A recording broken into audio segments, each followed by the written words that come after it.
Hello and welcome to this review of the Drift Ghost S video camera. It's I have been threatening to do a video review on this camera since I got it, since the unboxing. I'm very happy with it. You can probably say it's used. I haven't just got it out of the box and done a review. I've used it for quite a few weeks now, so I'm in a prime position to give you my honest opinion of it. Now I must stress before I carry on, I wasn't given this. I had to purchase it, like all of my things in all of my videos. Have to fork out my own money for them. So I think that adds to the review. If the guy or girl at the other end has had to part with their own money for something, I think it gives it a bit more honest review. Anyway, now that that's gone out of the way, I will say something about the price. You can't use your 10% discounts on websites and things for this camera because it's quite new. So just bear that in mind if you're thinking about getting one of these. The price of one of these it's a lot of money, guys. It's £330. Now for that kind of money, and that's without a line microphone or anything like that. So for that kind of money, you can buy yourself quite a nice bridge camera, or other helmet cams that are cheaper. Even the older drift cameras that are 720p, the Drift HDs, they're running at £200–250. So just bear that in mind. I'll go through some of the features and why I think it's worth that extra moolah. So the camera itself, I've just mounted it on a little Spyderco stand. The camera itself is a very nice camera. It's very thin. It won't stick out too much if you're going to mount it on your helmet. You can put it on anywhere.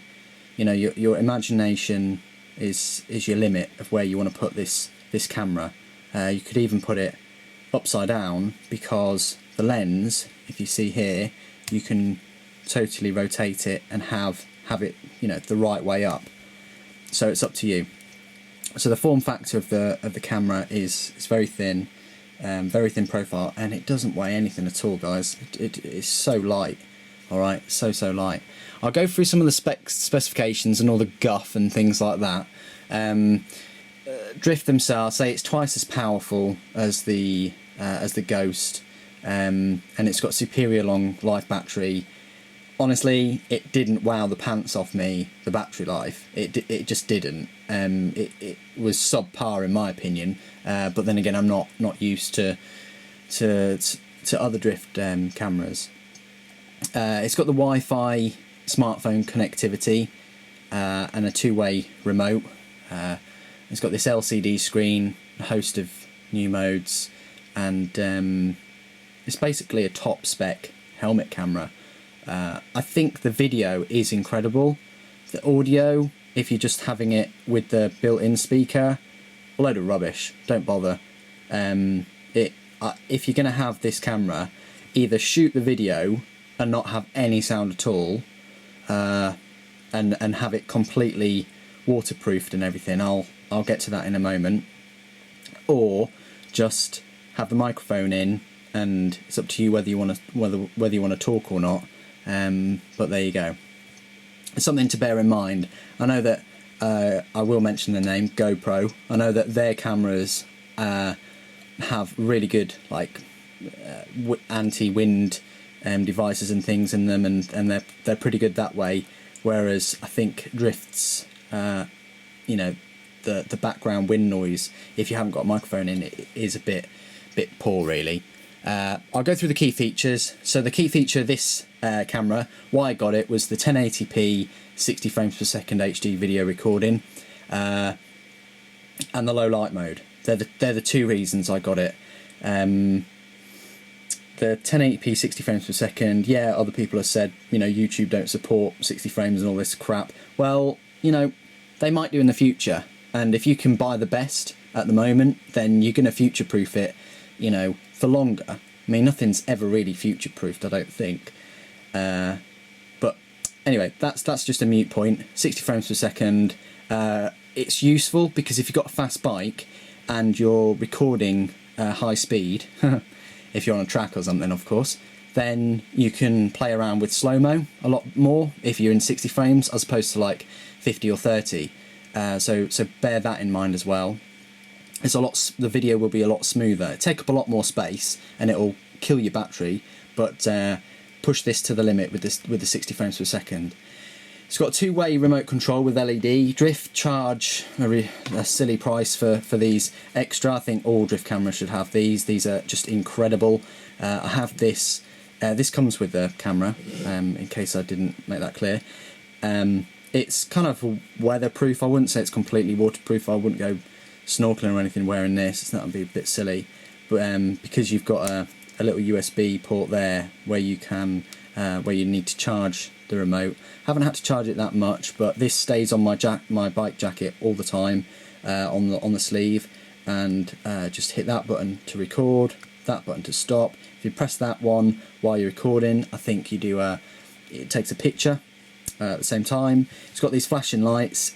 In my opinion, they're a little bit too bright. If you're wearing them on a sleeve or something, or even on your bike somewhere, they might become a bit of a distraction for other drivers. Might become a distraction for yourself if you're easily distracted by bright flashing things. But anyway, that being said, really useful remote. Just be careful though. I mean, it's common sense, isn't it? If you go into your wrist all the time and pressing buttons and having to look what button it is. Thankfully, you can kind of feel the bump on there, so you wouldn't really need to look down, but you get used to it. So that's a really good addition. So that's the two-way remote control. It's got this 2-inch TFT colour screen, which I don't think GoPros have. I think you have to buy something extra for the screen, which is excellent. Very good at just looking at your footage, and you can delete it on the fly. You know, do things like that. I don't think you can edit it like you can on your mobile or anything like that. It's got 3.5 hour battery life, which they say the old one's got 3, but I shot about 30 minutes of footage every day for 3 days, and then it was on 1 bar, and it goes up to 3. So it would only last you about 3 days, maybe 4 days pushing it. But that was on 1080p and low light mode, and at 60 frames per second. So I hate to use the word, but you know, your mileage may vary in the literal sense for this camera. It's got this live streaming with built-in Wi-Fi drift app that is out now. It's January, and they say that it would be out in January. It's 3 meters waterproof, so you could take this on holiday, I suppose, and maybe it's got a strap adapt thing, so you could probably put it on your snorkel mask and use it that way.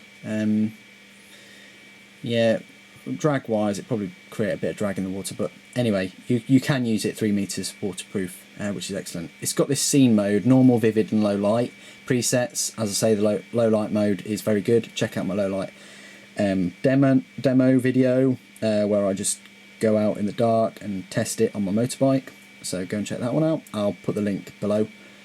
It's got this 12 megapixel still photo bursts and time lapses, which is very useful. It does take decent pictures for a 12 megapixel camera. It's got this video tagging and clone mode. I really don't use that much, but I think you can kind of connect it to another one and have it, you know, clone mode. And it's got the car DVR mode, so you can, you know, if you're in Russia, there's a reason why I'm choosing Russia. You can put it on your car and have it on DVR mode, and it'll take low quality, but it will last ages and ages and ages. So that's all the guff and the you know, spiel out the way. Just a few more things to mention. It does have this 1080p at 60 frames per second, and if you also drop it down to 720 if you wish, you can get 120 frames per second out of 720, which is incredible. What else? You can, so this Wi-Fi functionality, you can connect it to your smartphone or tablet. So haven't tried it yet, but basically this counts as a Wi-Fi device, and then you just connect to it through your phone or tablet or whatever, and then you can actually use your smart device as a remote control and a screen, so you can stream live video off of it if you really want. I'm not sure about the range, Don't go expecting like 40 or 50 feet, but there we go. It's a mode nonetheless. Now, that's all that out of the way. I'll go through some of the functions and things. So you hold down this button, which is the on button, gives you this green light, says that it's on. I've got the screen to go off after 5 seconds. There's no, you can't have it off automatically, like all the time. When you boot it up or press record or press stop, there's a reason for that. It's because you probably need to, actually use the screen. But it does switch off. The minimum is 5 seconds, so that's good. But you can have it on for longer. So that's your power button. That's also your start record button. So to record, you'd have to press the start button again to load up the screen, and then you'd have to press it again to then start recording. And the flashing red light, like a lot of video cameras, means that it's recording. You can have the light off, and I think you can have the light off on the remote. So again, to stop record, you'd have to press it again, and then press it a second time. So it's two for record, 2 for stop, but it's the same button. Now, these 2 buttons navigate your menus, going backwards and forwards, and also they're the zoom function. It would be cool if you had a zoom function on your remote, if there was a slider or something like that, but that might be something that they may incorporate in a future model. So you've got your menu mode. So you've got your options for your different camera modes. So you've got your video, your still. I think that's a time lapse, and I think that's like a speed burst. So you can go into all your menus there. That would be your playback all your recorded footage. That would be your actual settings for the said modes, and then finally that's just your settings for the actual camera itself. So you've got your mic sensitivity and things like that there. And then just to get out of them, you just press menu all the way back. Now, all of my videos, except for the low light one, well, I think even the low light one, I've shot in 1080p 60 frames per second. So if you want to find out what the footage is on this camera, go check out my other motovlog videos. And I do have a microphone, but I bought that separately, and that plugs into, I'll just turn the camera off. You hold the button and then it says get out there. I do have a microphone that I plug into the back here, and then I run it inside and around my helmet with a bit of tape, and I'll do a separate video where I show you my setup and how to set it up, because I first watched I think Cager on Two Wheels' video, how he set his camera with a drift ghost and everything, or probably just drift HD or something, and that was really useful, so I would like to do a video on that. So the microphone goes in there. With this back panel, I'd say it's weatherproof.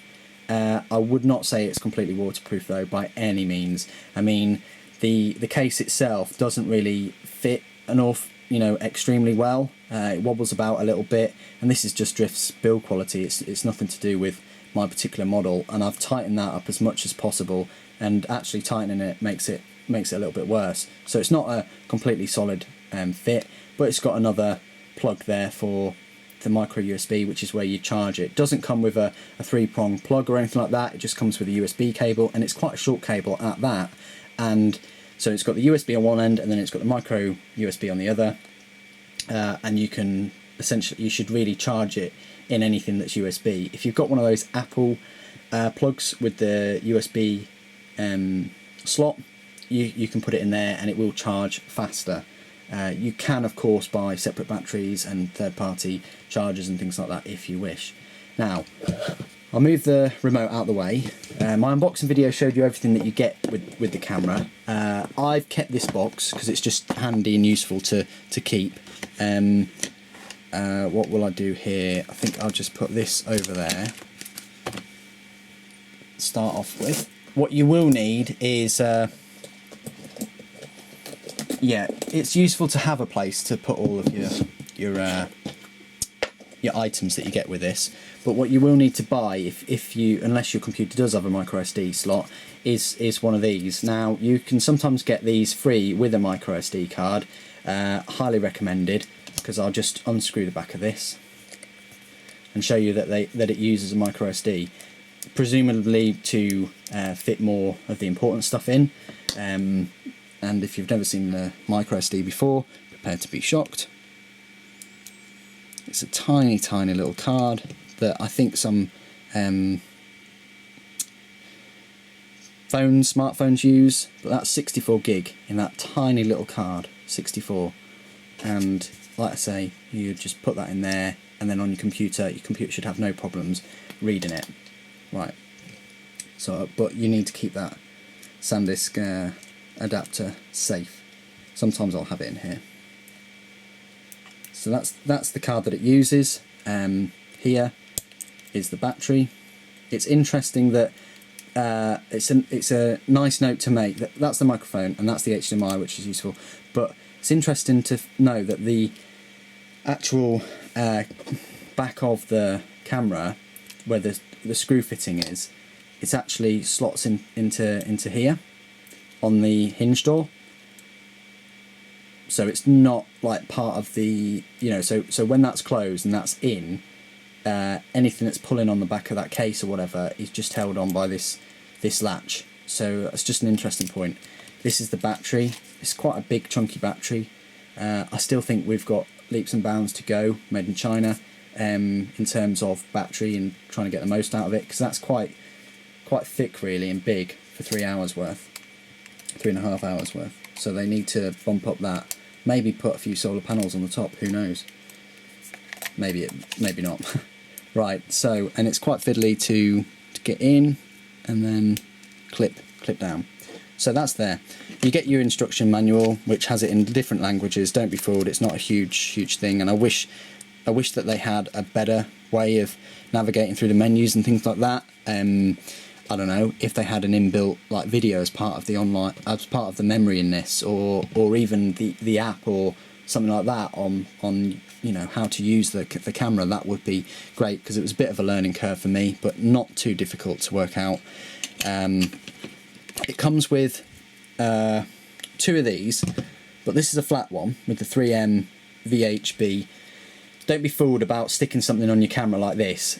As long as you clean the surface of your helmet, you'll be absolutely fine. These things are unbreakable really, but yeah, you get a flat surface obviously, and then the other one is on my helmet.